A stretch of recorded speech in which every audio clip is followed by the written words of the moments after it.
No law at the moment that calls for accreditation of journalists. Journalists don't need to be accredited. It's a sign of double standards.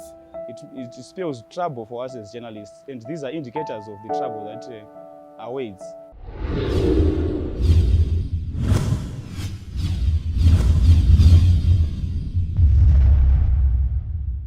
The fees that were introduced by ZMC, I think, are not fair because judging from the instance that we used to pay $5 before, and now we have to pay $50. And the other thing is ZMC is also funded by the government.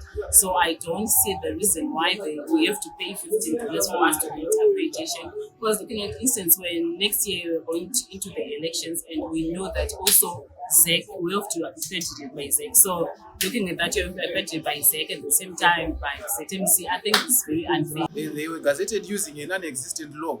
In as far as we media practitioners know, IPA was repealed. So how can they gazette fees using a non-existent law? And the other thing is like criminalizing a profession. They say you cannot practice without accreditation. But I've got all the papers. I went to school to do journalism. So why should I pay again to do journalism? When I spend a lot of money at university, at college, trying to make ends meet, and now again I have to pay to a statutory body. I think that's why most media practitioners are arguing for self-regulation. If we could be allowed to regulate ourselves, I think the fees won't be as exorbitant as they are. Considering the macroeconomic environment we are operating in, yeah, we feel maybe the government should have considered our fate. They should have looked into our plight, and just maybe they should have maintained the past fees even instead of raising them. Because the situation or maybe the environment we are operating in is a bit restrictive in terms of the flow of finances. So we feel like they should just have maintained the past fees instead of increasing them.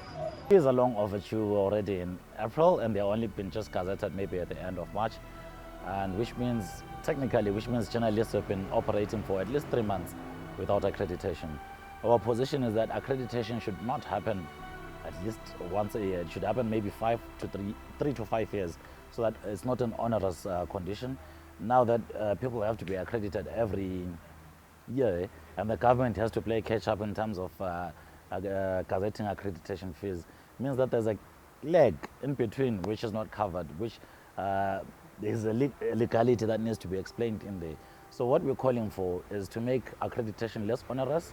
People should be given accreditation cards for 3 to 5 years, and they be allowed to operate freely without this task of delaying in gazetting accreditation fees. Also, we're a bit worried, not a bit, but certainly a lot worried, because the new fees are gazetted under Access to Information and Protection of Privacy Act. As you know, the Access to Information and Protection of Privacy Act has been repealed by 3 laws, namely the Freedom of Information Law, the Zimbabwean Media Commission Act, and the Data Protection Act, which was gazetted last December.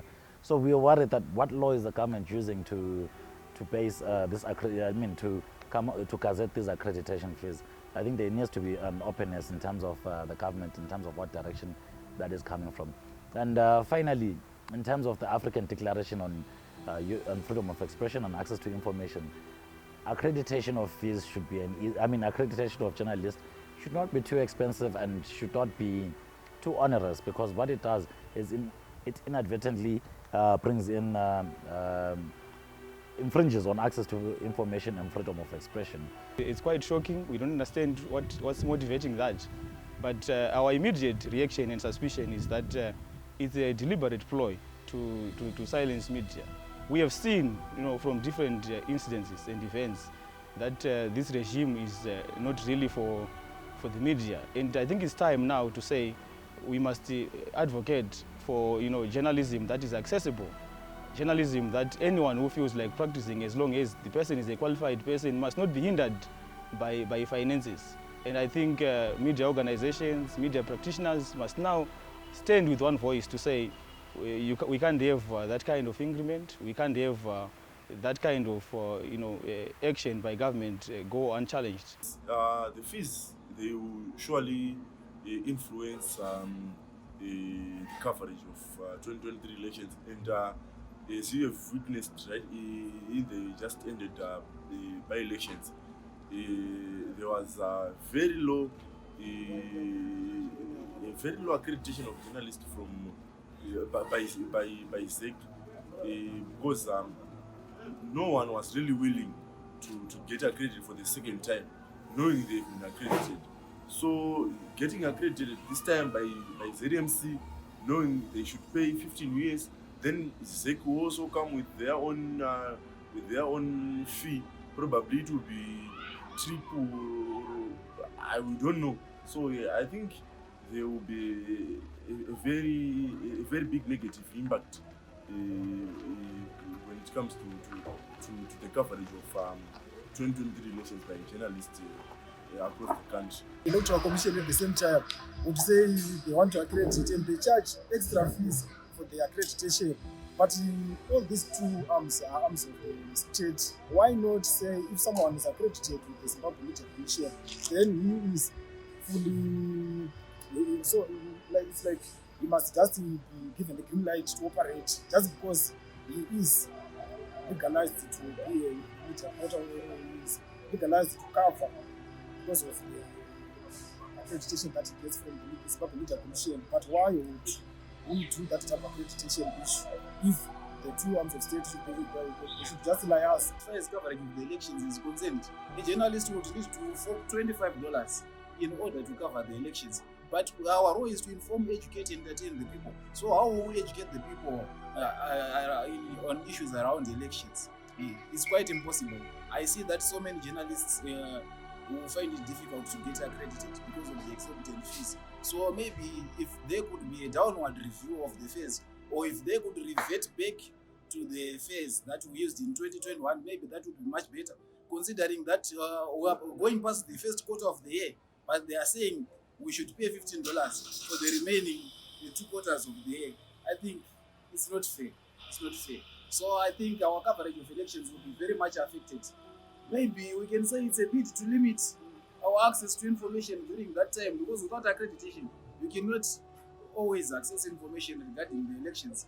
And if you are seen covering an issue regarding elections during that time, I think you will be in hot soup, with the police and with the other regulatory bodies. So I think it will stand to affect a lot of journalists, especially those who do not work for media houses that have got a lot of money. You see, they are freelancers, the others who do not get that much in order for them to be accredited. They should engage the Zimbabwe Union of Journalists. They should engage the Media Institute of Southern Africa. VMC said, those journalist representative organizations, they should engage them. They should find a common ground when it comes to the accreditation of journalists. What happens in the Zimbabwean context when we go for elections? And a lot needs to be covered. I'll give you an example of the August 1, 2018 shootings. It doesn't mean it happened then, that kind of incidents. It used to happen, but it was not exposed.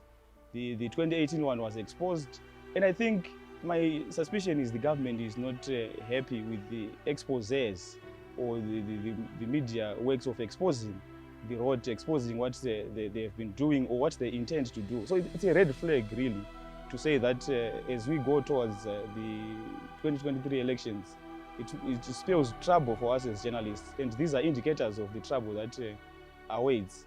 And we must really be very careful and firm to say, as journalists, we need our freedom.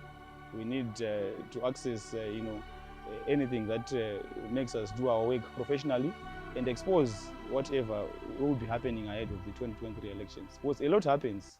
Issues to do with corruption, issues to do with violence, issues to do with manipulation and so on. So we want to expose that. And I think the government knows that we stand ready as journalists, and they will try to do anything to silence us and to curtail whatever we want to cover. The first thing that's very important to note is that there is no law at the moment that calls for accreditation of journalists. Journalists don't need to be accredited.